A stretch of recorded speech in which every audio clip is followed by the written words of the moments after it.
درود بر شما. نیک آریا هستم. درود فراوان، فرهاد خلج هستم. در پشتمون تصویر در واقع پاسارگاد رو داریم در یک هوای زیبای اردیبهشت ماه. در رابطه با او آقای فرهاد چه کاری میتونیم بکنیم که امتیاز ما پایین نیاد؟ بله. چه مواردی میتونه بحث جستجوی اینترنتی ما رو ضعیف بکنه؟ دقیقاً ما الان میخوایم در مورد این صحبت کنیم که شما چه کارهایی رو انجام ندید.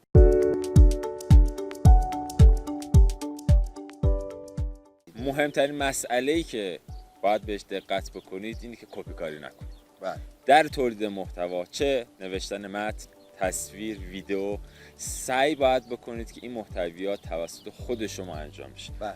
حتی اگر تصاویر و متونی رو پیدا کنید که مشکل کپی رایت نداشته باشن، موتورهای جستجو خیلی دقت میکنن که منبع اولیه انتشار اون محتوا از کجاست. بله.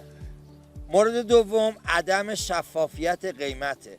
اگر کالا و خدماتی رو در سایتتون معرفی میکنید و مشتری میاد وارد سایت میشه ولی معلوم نیست قیمتش چقدره یا به شکل مبهم در واقع مشخص کردید، دقیقا نمیدونه که به چه قیمتی براش تموم میشه، مشتری شما رو ول میکنه و از شما دور خواهد شد.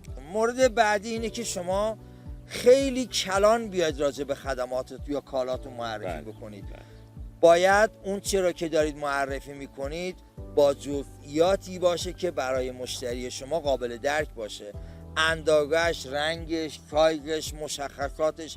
نه یا یک تعریف کلی بکنی که طرف ندونه این پولی که داره میده بابت چه دقیقاً چه چیزی میخواد دریافت بکنه. یعنی به جای اینکه مشخصاً اعلام بکنید که تخصص شما چیست و اون چیزی که امروز میتونید انجام بدید، هر چیزی که فکر میکنید در آینده ممکنه توانایی انجامش داشته باشید و به عنوان یه پلن خیلی کلی و مبهم بخواد برای مشتری تعریف بکنید، این مشتری رو گیج میکنه. مشتری دقیقاً باید بدونه شما چه خدمات و چه محصولاتی رو میتونه ارائه بکنید. حتی اگر که شما اینها رو کلی بنویسید و براش درخواستی بیاد و شما نتونید به موقع اون سرویس و خدمات رو بهش برسونید، باز هم باعث از دست رفتن مشتری شما خواهد بود. بله. یک مورد دیگه اینه که اگر چندین خدمات غیر مرتبط داشته باشیم، شما چه راه حلی پیشنهاد میکنید برای سئو؟ بله، ما پیشنهادمون این هستش که برای هر کدوم از اون خدمات یک سایت و یک تبلیغات و حتی یک برند مشخص داشته باشید.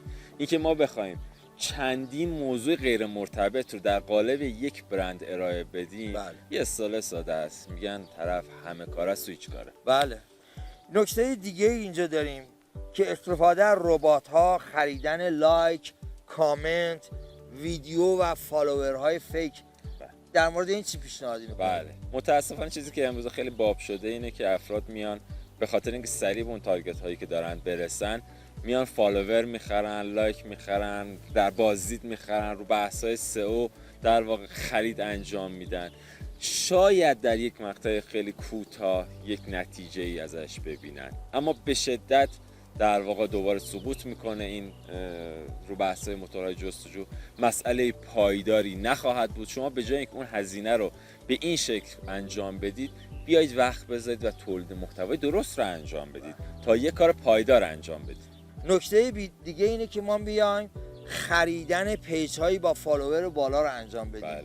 یه سری پیج ها هستن که الان فالوور دارند و میان اینا رو به یه قیمتی میفروشند و ما میریم یه خدماتی که شاید غیر مرتبط به ما باشه میخوایم توی اون پیج انجام بدیم. این به چه مشکلی برمیخوره؟ خب اولا ما داریم در مورد این صحبت میکنیم که افراد یک موضوعی رو فالو کردن، حالا شما دارید یک موضوع دیگر رو ارائه میدید. بله. اصلا جذابیتی براشون نداره و نکته مهمتر این هستش که مخاطبین شما به سرعت میفهمن که این پیج یک پیج واقعی نیست، فیک هست و این اعتبار شما رو زیر سوال خواهد برد. نکته بعدی متمرکز شدن فقط روی یک بخش کار. ببینید شما از طریق چندین کانال به خصوص تو شبکه‌های اجتماعی بهتر فعالیتتون رو پیش ببرید. مثلا اگه فقط تکیه کنید رو تلگرام یا فقط تکیه کنید روی اینستاگرام، این رو ما توصیه نمی کنیم، ولی اگر بتونید مثل یوتیوب، آپارات یا چندین مورد رو با هم بتونید حرکت بدید که همه اینا در واقع لینک کنن به اون سایت مرجع شما، شانس اینکه موتورهای جستجو با هر کدوم از کلیک ها روی این سوشال مدیاها در واقع یک پوان مثبت به شما بدن بیشتر خواهد شد. دوستان خیلی ممنون. تا گزارش دیگه از کاربردهای از این برنامه SMBWay. بدرود.